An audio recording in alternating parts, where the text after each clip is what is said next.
Mathilde Alanic, Les roses refleurissent, chapitre 11. Sur ces entrefaites, la grand-mère de mademoiselle la Guépie, un jour d'oubli sans doute, se laissa mourir. Estelle Gerfaut pensa que cet événement lui commandait une visite, quoiqu'elle supposât bien que les condoléances seraient superflues. Elle trouva, en effet, l'orpheline moins affligée que furibonde. « Ah, ma chère !» exhala Caroline entre ses dents crissantes. « C'est une indignité.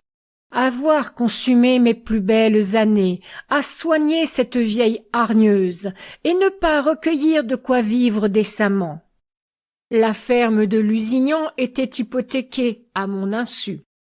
La baraque d'ici ne vaut pas 4 sous. Je n'ose la louer, de peur que les locataires, plus avisés que moi, ne découvrent la cachette. Qu'a-t-elle pu faire de son argent ? » Elle jetait des regards fulminants vers la pièce adjacente où l'octogénaire dormait l'éternel sommeil, un rictus sardonique sur sa face momifiée. Estelle, interdite, ne trouvait pas une parole. « Il va falloir que je me débrouille et que je cherche une situation, » reprenait Caroline avec des larmes de rage. « Ah, c'est dur de se remettre aux ordres d'autrui.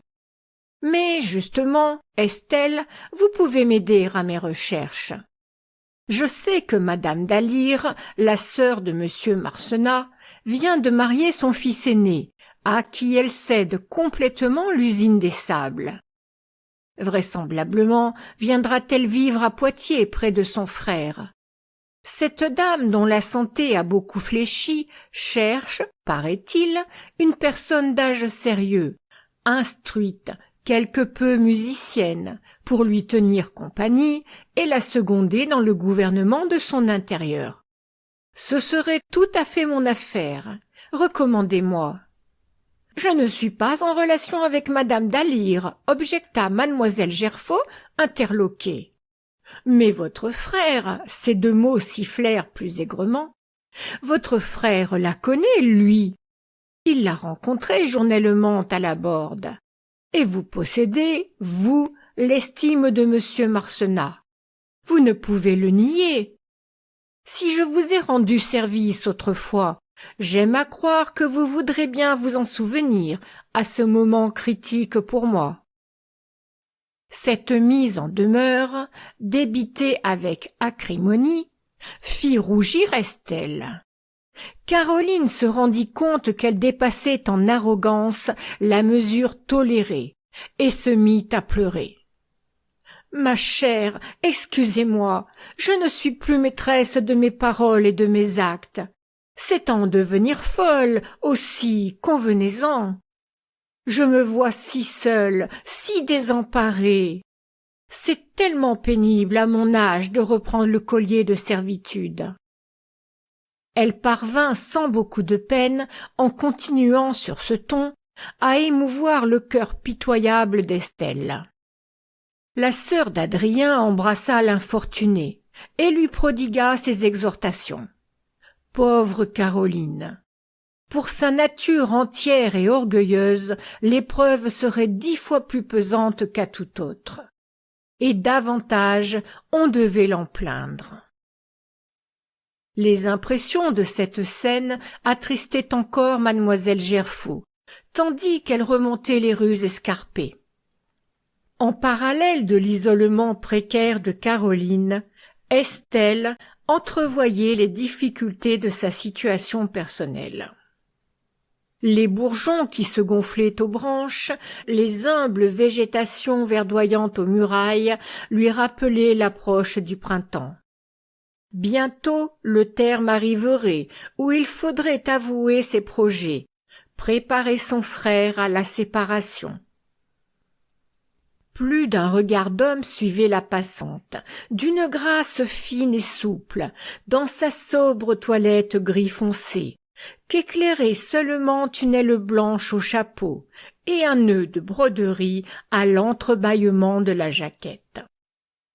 Préoccupée et indifférente, Estelle laissait tomber, sans même les remarquer, ces hommages silencieux. Le palais de justice se trouva sur son chemin, lui offrant, comme raccourci, la traversée de la magnifique salle des pas perdus. La jeune fille pénétra dans l'édifice, derrière un groupe de touristes, et se plut à entendre les étrangers s'exclamer devant la nef spacieuse, à la puissante charpente, et la triple cheminée gothique, et les arceaux fleuris des hautes fenêtres ogivales.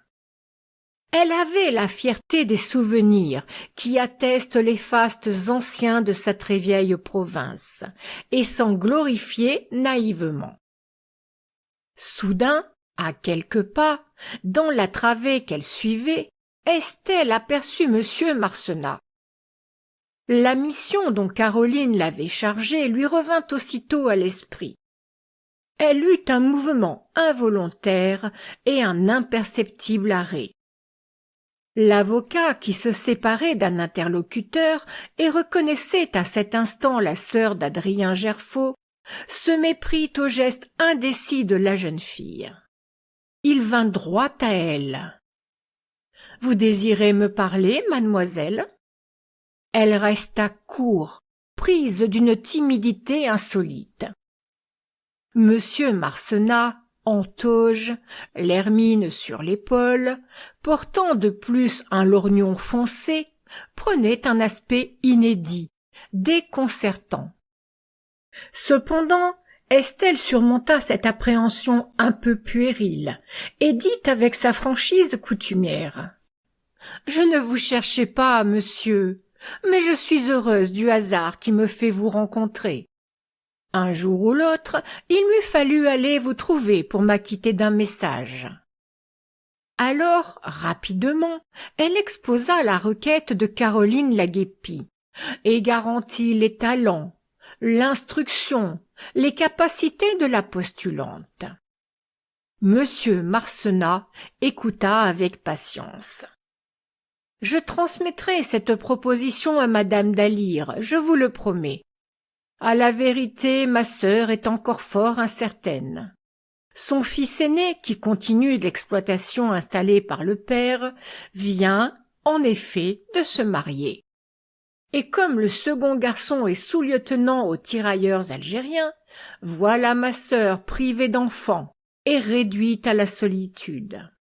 Un mariage produit toujours de graves perturbations dans la vie familiale. » Et suivant tout naturellement la filiation des idées, il ajouta en regardant mademoiselle Gerfaut: « Au fait, votre frère se marie très prochainement aussi.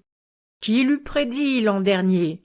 Vous devez être contente. » « Oui, » fit brièvement Estelle, dont les paupières battirent. Après une courte pause, elle reprit à demi-voix: « Nous n'osions espérer pour lui une telle chance. Il épouse une jeune fille bonne et gracieuse, qui le comprend. Mais quant à moi, à qui se fût-elle ouverte avec plus de confiance, et qui l'eût conseillé avec plus de sûreté? Elle se décida vite à profiter de la circonstance quasi providentielle. Pour moi, monsieur, poursuivit-elle, la voix toujours plus basse et chevrotante, j'ai pensé, comme vous le disiez tout à l'heure, qu'un mariage change la face des choses. Mon frère, bientôt, n'aura plus besoin de moi. Je rougirai de rester à ses charges. Il se doit tout à la famille qu'il va fonder. Alors j'ai résolu de faire moi-même ma vie. Monsieur Marcenat inclina la tête. C'est là un sentiment très digne, et dont je vous loue assurément. Mais avez-vous quelque projet en vue? Rien n'est encore bien défini. En tout cas, je me remets à l'étude. J'allais passer les examens du brevet supérieur quand la maladie de mon pauvre père me rappela à la maison. J'essaye d'en revenir à ce point. L'enseignement est bien encombré, bien ardu, murmura l'avocat.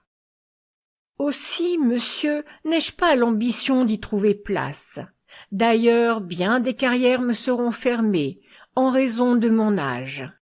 J'aurai 23 ans la semaine prochaine, avoua-t-elle d'un ton découragé, comme si c'eût été un chiffre énorme. Mais un article de journal, tombé par hasard sous mes yeux, m'a suggéré d'autres espérances. Il existe à Paris des écoles de garde-malades, où l'on admet seulement des jeunes filles de bonne éducation. Peut-être avec un peu d'anglais, la musique et mes 2 diplômes, obtiendrai-je d'y être agréé. Cette profession me conviendrait mieux que toute autre. Depuis plus de 6 ans, hélas, j'ai l'habitude de vivre près de ceux qui souffrent. Et c'est peut-être une forme d'égoïsme, mais je me sens heureuse quand j'ai conscience de leur être utile et de les soulager par mes soins. Un mouvement bizarre contracta la figure rigide de l'avocat. Cet égoïsme-là n'est possible qu'aux natures généreuses. Aussi est-il peu commun. Elle le vit fermer les yeux, derrière les verres bleuis du lorgnon, et il resta une seconde immobile et silencieux. Puis, après cette pause, il prononça d'une voix atténuée, qui retenait chaque parole. « Me permettez-vous de prendre des informations exactes sur le sujet qui vous intéresse ?» La jeune fille eut un vif élan. « Oh, monsieur, vous prévenez mes souhaits. D'ici une huitaine, je pense avoir obtenu des renseignements positifs. Mais comment vous les communiquerai-je ? Vous désirez que votre frère ignore votre détermination ? Oui, je crains de l'affecter. Je m'en voudrais de troubler son bonheur actuel. Alors, de demain en 8, sans autre avis, venez à mon cabinet de 9 à 11 heures. Je vous transmettrai ce que j'aurai appris. La société est remplie de pièges. Je me méfie des mensonges et des exagérations de la publicité. Et je serai désolé de voir exploiter votre bonne foi et de vous laisser fourvoyer dans quelque mauvaise impasse. Le regard droit et chaud le remercia avant les paroles désordonnées. « Que de reconnaissance, monsieur, encore et toujours !» Monsieur Marcenat leva doucement la main pour interrompre et conclure. « C'est convenu. Dans 8 jours, nous nous reverrons. Au revoir, mademoiselle. » Cérémonieux, il s'inclina devant la jeune fille, replaça ensuite sa toque sur sa tête puissante, aux cheveux bruns et touffus, taillés en brosse, et s'éloigna par l'immense salle afin de rentrer à l'audience. Sur le passage du maître respecté, stagiaires et étudiants saluaient très bas. Estelle sortit du palais, la démarche plus alerte et le cœur plus léger. C'était un si grand soulagement d'avoir entendu sanctionner sa résolution. Et puis, elle savait maintenant qu'une sollicitude ferme et prévoyante surveillerait ses efforts. Et ce sentiment surexcitait son courage. La huitaine d'attente lui fut une accalmie salutaire. Puisque quelqu'un d'infiniment sage s'occupait de lui préparer la voie, la jeune fille mit de côté les perplexités qui l'obsédaient. Et pendant quelques jours, la pensée libre, elle se mêla plus gaiement à l'agitation vertigineuse de son entourage. Il faut prévoir, arranger, aplanir tant de choses à l'approche d'un mariage. Si on se l'imaginait de sang-froid, personne ne consentirait à subir une épreuve qui excède presque les forces humaines. On entrait dans l'ère solennelle des essayages, et toute la bande féminine était réduite en esclavage par les couturières et les modistes. Gaby s'émerveillait devant son four aux roses. « Un nuage à l'aurore, ma chère », confiait-elle à ses camarades de la pension. À travers cet effarement, Estelle atteignit la date indiquée. Et, Ponctuelle, vers 10 heures du matin, elle se présentait à l'hôtel de la rue du Pont-Neuf. Elle se rappela en quelles circonstances cette grille s'était ouverte devant elle, une seule fois. Alors la sœur d'Adrien venait chercher, au téléphone, des nouvelles de son frère. 2 ans déjà, et que de bouleversements depuis.